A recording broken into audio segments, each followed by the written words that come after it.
हरे कृष्णा, राधे राधे। हम श्री कृष्ण चरितामृत श्रवण कर रहे हैं। आज का प्रसंग है ज्ञान घास है, गोचारण प्रसंग।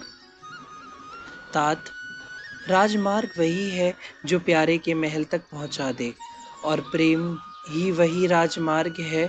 हाँ, मैं अपने अनुभव से यह सब कह रहा हूँ।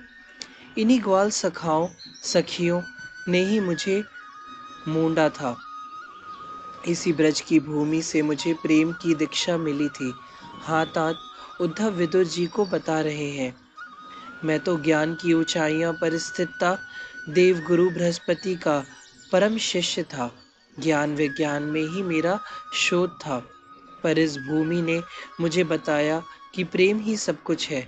इस संसार सागर से पार लगने वाला कुशल कर्णधार अगर कोई है तो वह है प्रेम। तात, प्रेम ही यहाँ नैया है और प्रेम ही खेवैया। उद्धव कुछ देर के लिए मौन हो गए थे।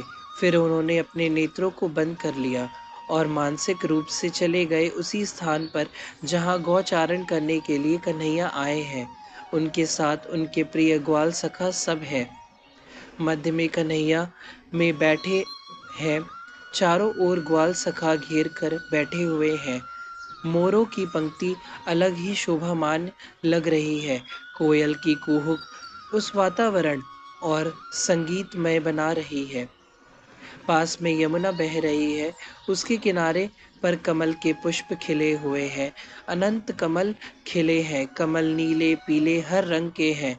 उनसे सुगंध बह रही है। कन्हैया अब थोड़ा लेट रहे हैं। अपनी कमर उन्होंने अच्छे से टिका ली है कदम वृक्ष में। चारों ओर सखा कुछ न कुछ बोल रहे हैं।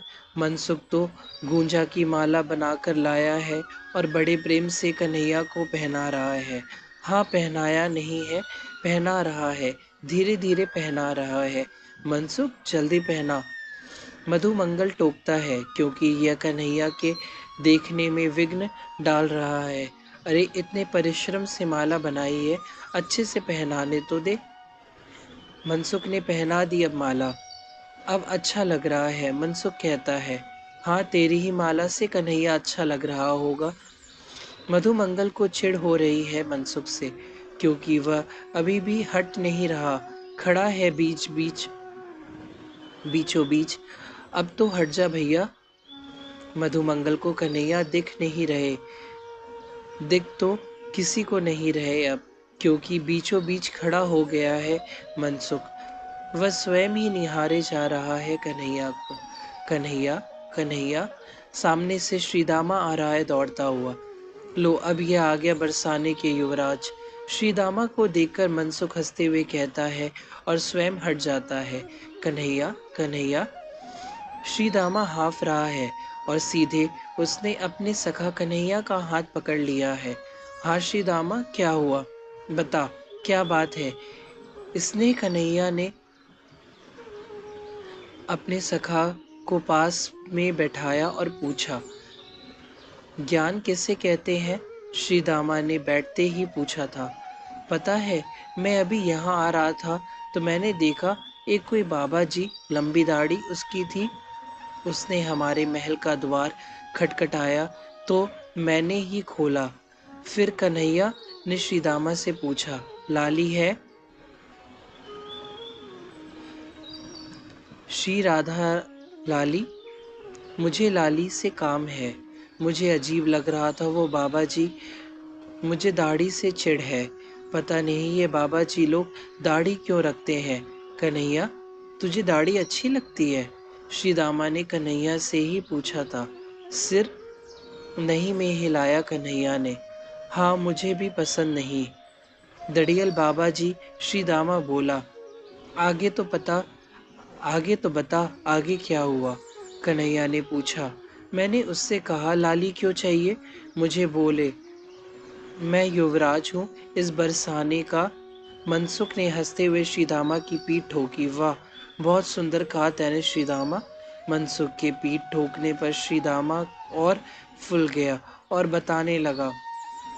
उद्धव बोले, तात, कन्हैया की आयु इस समय 6 वर्ष की तो है और सखाओं की भी इतनी ही लगभग। आगे क्या हुआ? कन्हैया ने आगे की बात जाननी चाहिए, पर वह बाबा जी तो माना ही नहीं, जिद पकड़ के ही बैठ गया। लाली को बुला दो, उन्हीं के चरणों में विनती करूंगा। अब तुझे तो पता है मेरी बहन राधा कितनी भोली और संकोची है, फिर भी वह आ गई। ललिता उसके साथ में ही थी। बहन राधा को देखते ही वह धरती में लौटने लगा, गिड़गिड़ाने लगा, मुझे ज्ञान का दान दो। ललिता हंसी और बोली, यह किसकी छाछ मांग रहा है? बकरिया या भैंसिया की? मैं उस समय समझ गया कि मेरी बहन को भी पता नहीं है ज्ञान किसे कहते हैं, क्योंकि वह सिर झुकाए खड़ी रही। और ललिता को तो पता ही क्या होगा, वह ज्ञान को छाछ समझ रही है। विदुर जी यह प्रसंग सुनकर खूब हंसे। उद्धव ने अब नेत्र खोले अपने और बोले, तात, आह्लादिनी से भला कोई ज्ञान मांगता है? उनसे तो प्रेम या भक्ति या फिर कन्हैया, उसे ज्ञान चाहिए तो वो बरसाना क्यों गया? खींच उठा था कन्हैया। श्री दामा ने कहा, वही तो। अच्छा तुझे पता है कन्हैया, ज्ञान किसे कहते हैं? मनसुख ने यह बात सबके बीच में कन्हैया से पूछी। हाँ, तुझे पता है तो हम सबको बता, हम भी जाने कि ज्ञान किसे कहते हैं। सब सखा एक स्वर में बोले, तुम लोग इतना इतना भी नहीं जानते?